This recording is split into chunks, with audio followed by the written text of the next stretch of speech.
प्यारे विद्यार्थियों, real mentor में आप सबका हार्दिक स्वागत है।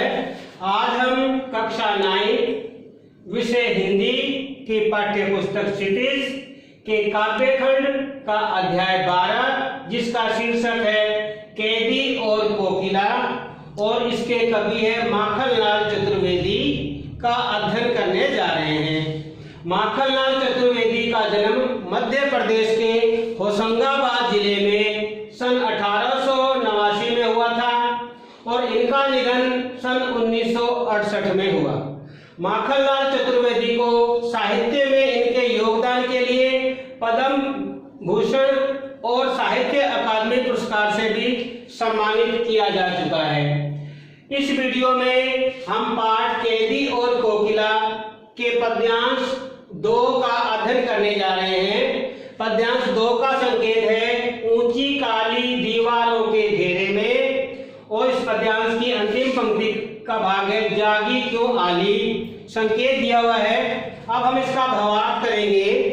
कवि जेल में बंद अपने अन्य कैदियों के बारे में कोयल से कहता है कि हम क्रांतिकारी देशभक्त इस जेल की ऊंची काली दीवारों में कैद हैं।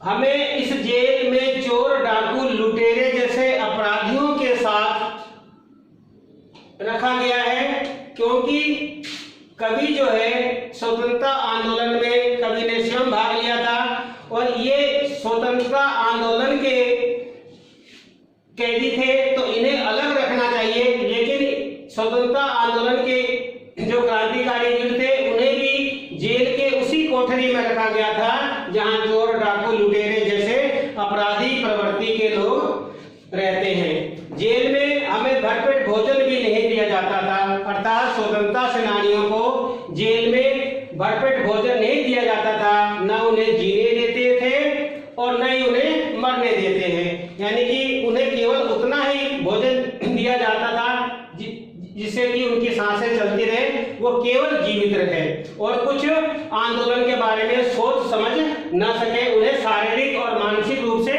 कमजोर करने का प्रयास किया जा रहा था। कभी ये कहना चाहता है हमें तो यहाँ अंग्रेजों के अत्याचार से तड़पते रहते हैं, यानी हम तो यहाँ अंग्रेजों के अत्याचार से तड़पते रहते हैं। यहाँ पर अंग्रेज सरकार का हम पर दिन रात कड़ा पहरा रहता है, हम पे पूरी निगरानी रखी जाती है, हमारी हर गतिविधि पर अंग्रेज सरकार की नजर रहती है।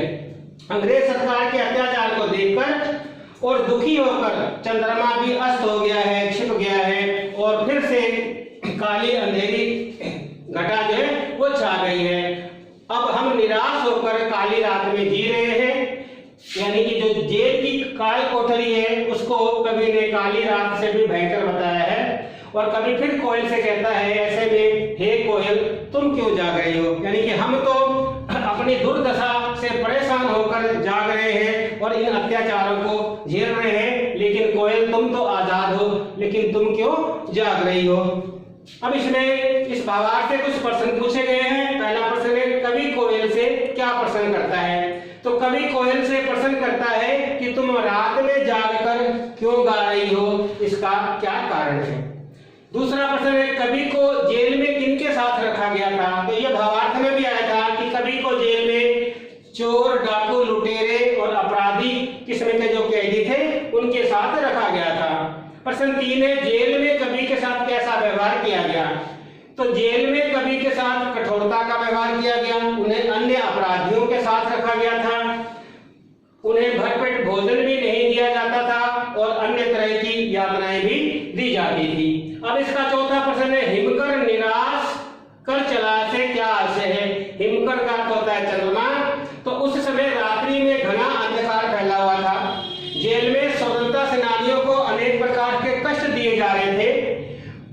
चंद्रमा उन अत्याचारों को देखकर निराश हो गया, तो उन अत्याचारों को देखकर चंद्रमा भी निराश होकर चला गया, अर्थात अस्त हो गया। धन्यवाद।